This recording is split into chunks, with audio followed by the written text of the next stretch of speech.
मेरे विद्यार्थियों, आज हम व्याकरण शुरू करने जा रहे हैं। व्याकरण के अंतर्गत पहला विभाग हम शुरू करेंगे शब्द भेद। शब्द भेद के अंतर्गत संज्ञा, सर्वनाम और विशेषण इनका समावेश होने वाला है। तो आज हम संज्ञा शुरू करने जा रहे हैं। संज्ञा की परिभाषा मैं पढ़कर सुनाती हूँ। ध्यान से सुनना और देखना।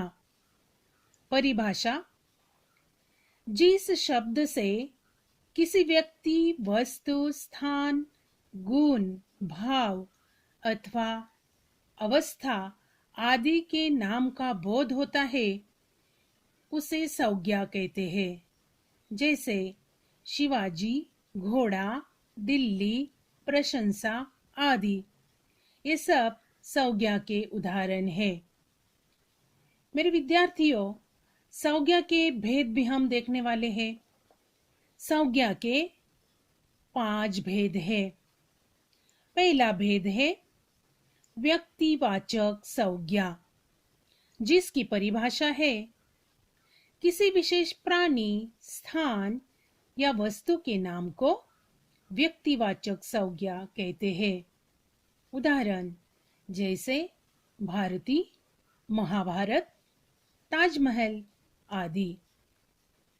दूसरा भेद है जातिवाचक संज्ञा। परिभाषा: जो संज्ञा शब्द किसी प्राणी, स्थान या वस्तु की पूरी जाति का बोध कराते हैं, उन्हें जातिवाचक संज्ञा कहते हैं। उदाहरण जैसे जानवर, लड़की, पुस्तक, बाघ आदि। तीसरा भेद है भाववाचक संज्ञा। उसकी परिभाषा: किसी भाव, गुण, अवस्था या दशा का बोध कराने वाले शब्द को भाववाचक संज्ञा कहते हैं। जैसे आनंद, साहस, बचपन, सजावट आदि। चौथा भेद है द्रव्यवाचक संज्ञा। उसका अर्थ किसी धातु, द्रव्य या पदार्थ के नाम को द्रव्यवाचक संज्ञा कहते हैं। जैसे घी, चावल, दूध, लोहा आदि। पांचवा भेद संज्ञा का समूहवाचक संज्ञा। उसकी परिभाषा है जो संज्ञा शब्द किसी समूह या समुदाय का बोध कराते हैं, उन्हें समूहवाचक संज्ञा कहते हैं। जैसे कक्षा, सेना, दल, भीड़ आदि। तो ये संज्ञा के 5 भेद हमने देखे। ये भेद यानी संज्ञा हम 5वीं कक्षा से लेकर 8वीं कक्षा तक पढ़ चुके हैं।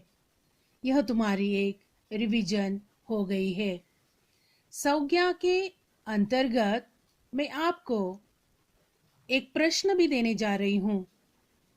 तो उससे पहले बच्चों, परिभाषा और भेद इनका पठन ध्यान से करना है, ताकि लिखते समय कौन सी संज्ञा है यह तुम्हारे ध्यान में आएगी। तो कृति स्वाध्याय मैं उत्तरों के साथ तुम्हें दे रही हूँ। प्रश्न होगा, निम्नलिखित संज्ञा शब्दों को पहचान कर उचित खानों में लिखिए। खानों यानी ब्रैकेट्स दिए हैं बच्चों, जो कि तुम्हें उत्तर में नजर आएंगे। तो इस प्रकार यह प्रश्न पढ़कर लिखना है, परिभाषा पठन करना है, ध्यान में रखना है और भेद भी आपको ध्यान में रखना है। प्रश्न का लेखन अपनी नोटबुक में करना। धन्यवाद।